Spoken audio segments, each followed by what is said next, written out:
Once upon a time, I went outside and I touched grass. It was awful, and that was almost 20 years ago. Then I met a kid in my neighborhood who, in hindsight, was likely allergic to the sun, and he introduced me to the very thing that ruined my whole life, a computer. I was no stranger to video games, sitting in front of a TV by myself before the days of Xbox Live, somehow having fun with the PS1's polygon rendering, just wondering how Warcraft's boobs got so sharp.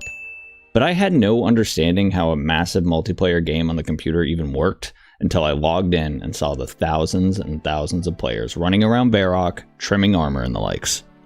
RuneScape, the world's first point-and-click browser-based MMO, shaped my and many other kids' lives throughout the early 2000s, creating addictions that have yet to be broken today.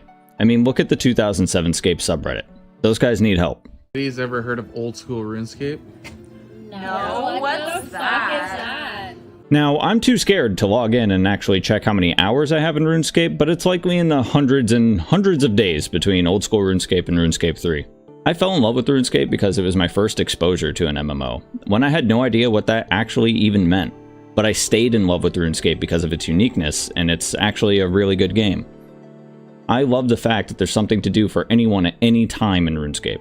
You can make RuneScape into a game that requires hundreds of actions per minute to be extremely efficient, or you can literally watch an entire movie and click on your screen like 5 times during the movie to avoid logging out while still slowly progressing your account.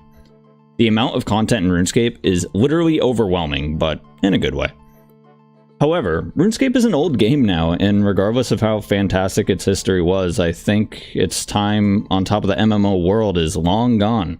I moved on to a bigger and better MMO. MapleStory is the world's newest and bestest and dopest MMO. That's what I said in like 2007 anyways. Imagine I had just went into like a whole rant about how MapleStory is the world's best MMO right now. Yeah, but in all seriousness though, I've also played and enjoyed and loved MapleStory right alongside RuneScape my entire life. And I think these games just have a permanent nostalgia stamp for me because of their importance to my childhood. I love MapleStory for many reasons other than I loved RuneScape. I felt it scratched a different MMO itch for me, but like I said, I've moved on to a bigger and better MMO. And if you haven't played it yet, even though you definitely know someone who is, I'm gonna tell you why I quit RuneScape, MapleStory, and all other MMOs for Final Fantasy XIV. This is not a unique video. Every content creator who has made the move to Final Fantasy has some sort of version of why I quit World of Warcraft for Final Fantasy or why I quit this for Final Fantasy. But this is where my video is going to be unique from that, because I have always thought WoW was trash, an inexplicable grind fest with no dopamine at the end, unlike my clearly superior MMOs from my childhood. Now I'm going to go back to being unoriginal. I want to talk about the things that have drawn me to Final Fantasy over the last year or so in my life, and drawn me away from my other lifelong MMOs. Rather than take this time to just shit all over RuneScape and MapleStory, I'm going to talk about the things that I like and dislike about the two games and how Final Fantasy XIV has improved or fixed an issue I had with MMOs in general. The thing I think about most when I think about RuneScape and MapleStory is how active and lively and vibrant the games were back in the day. RuneScape players will understand what the game actually looked like back in the early and mid-2000s. The game's world was just full to the brim with players. Everywhere you look, there was another human being. Trade was all done between other players, and it made RuneScape one of the most social experiences you could have on a computer. I could still type like over 100 words per minute from trying to sell like 82 lobsters 15 years ago. MapleStory also had this awesome concept called party quests, which I'm not sure if they've been replicated in any other MMOs, but they were the main way to grind back in the day, and it was entirely social experience. And even though you were like kind of doing the same things in the game over and over like you would in most MMOs grinding, it was cool and unique because you had a party full of other players and you had to work together to level up as fast as possible. So it was nice that they added that social aspect in the game, even though it was 2004 or whatever. MapleStory's world was also just jam-packed full of players back then, but now it's more like a ghost town for the most part, and the game has like radically been reworked to be primarily a solo experience, which is super weird and hilarious considering the game is one of the pioneers of MMOs. But now it feels more like a single-player RPG with internet connectivity for one reason or another. Final Fantasy XIV's world is one of the biggest I've ever digitally set foot in, and it's alive and bustling like Falador after the massacre, if you know what I mean. This game reminded me that MMOs are still real, and that worlds can still feel full and vibrant, and that there's other players actually there with me. Players in Final Fantasy are stupidly social as well. Like, maybe too social? They're just so nice. Like, I don't even know what to do with myself half the time. I'm used to going online and being called gamer words, and instead I'm just being treated kindly by people. Like, what is this? What is this blasphemy, dude? This game is just so cozy and warm and full of social experiences that my older MMOs just no longer offer. I've never even once stumbled upon a brothel where I could buy a half cat girl or a half bunny girl in an MMO, because that's just silly, and why would that exist in an never mind, I'm never fucking leaving this place, dude. One thing I really enjoyed about RuneScape was how chill and relaxing the combat was. For me, in nearly every game, the combat is the most intense but also the most fun part of the experience. RuneScape's combat was just engaging enough to care and just chill enough to not have to give it your full attention, and I loved that about it.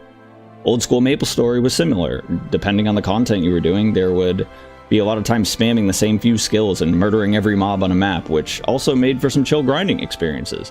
New MapleStory has definitely improved on their combat, but it can still get kind of basic pretty quick.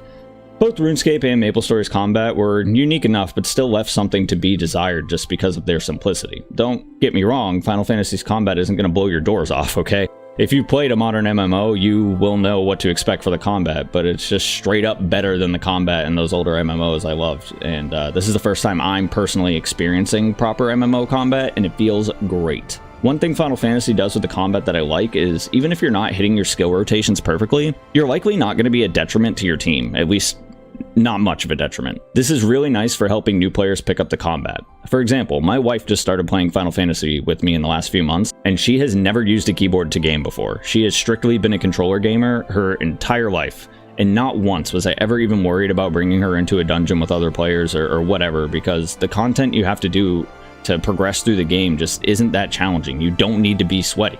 On the flip side of this, though, there are plenty of challenging fights where you need to like hit perfect rotations, stand on one particular pixel so you don't get one shot, and some other fucking Olympic gamer athletic maneuvers just to clear the fight and get some sick flex loot. So there's a little bit for everyone. The combat does a great job of just being fun regardless of the skill level you're playing at, and being challenging if you want it to be. If you're someone who doesn't give a damn about the story of the MMO you're playing, stop the video now and just don't bother playing Final Fantasy XIV. Seriously, turn it off. But if you wouldn't mind, could you like leave a like on your way out? And if you're not going to turn it off, could you also leave a like if you're not a lazy piece of shit? If you're not going to take the time to enjoy the story in Final Fantasy XIV, you might still have fun, but you're going to be missing out on the best single-player MMO story ever told, which is weird to say, but it's true. The main story quest, which is how you primarily progress throughout the game and unlock content, is largely a single-player experience within an MMO. But it's a full-fledged Final Fantasy single-player experience, and then some. It's truly fantastic. And if you don't like it, you should probably go do 284 repeated fetch quests on that other MMO so you can hurry up and get max level to rage at children inside of a dungeon. But me personally, I'm going to keep enjoying the seemingly endless tales of Eorzea.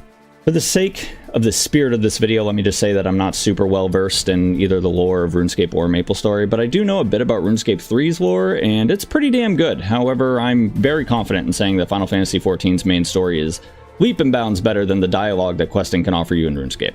Obviously, no spoilers here, so I'm gonna move on, but just know that the story in Final Fantasy XIV is 2 thumbs up. Even saying this feels super odd, but my favorite part of MMOs might genuinely be the gathering and crafting skills, or any part of the game that allows me to progress my account while putting in very little effort. I'm a scatterbrain on the PC, so it's nice to be able to multitask and watch some anime or some sports ball. This is the reason I got addicted to RuneScape as a teenager in the first place. You see, as a younger kid, I enjoyed exploring the world that RuneScape had to offer and doing the combat and quests to unlock new gear and progress my account in general, but I despise doing any of the grind. The mundane hours of chopping down trees, fishing a few literal tons of lobsters off the beach, because who the hell would enjoy that? Well, it turns out I would enjoy that, and I've nearly maxed the RuneScape 3 account from my teenage years of doing half AFK mundane tasks in RuneScape while playing Call of Duty with my friends on the TV, or watching every single episode of King of Queens one summer while I was growing up. I'll never forget getting my first 99 while watching Arthur troll Doug and Carrie. Called gravity, Douglas, and it's coming for you. How random of a memory is that? I've just started scratching the surface of what Final Fantasy's crafting classes have to offer, and I'm already completely sold on it. I can see a few hundred hours spent these next few months grinding out these gathering and crafting classes. And it seems a lot of them don't require your 100% attention at all times, which is perfect for a spaz like me who would be leveling up my culinarian while watching Monday Night Football on my other monitor literally right this second if it weren't for these gigantic queues because Endwalker just released. Turns out that a lot of people also enjoy this game. And yeah, the queues suck, but they should subside soon. And besides, it gave me time to finish up this video script I've been procrastinating on because, you know, Final Fantasy exists, and that's way more fun than writing scripts.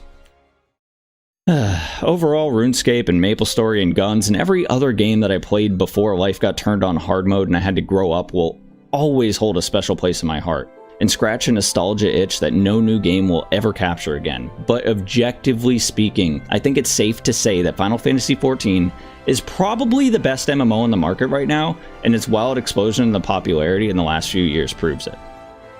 Thanks for watching.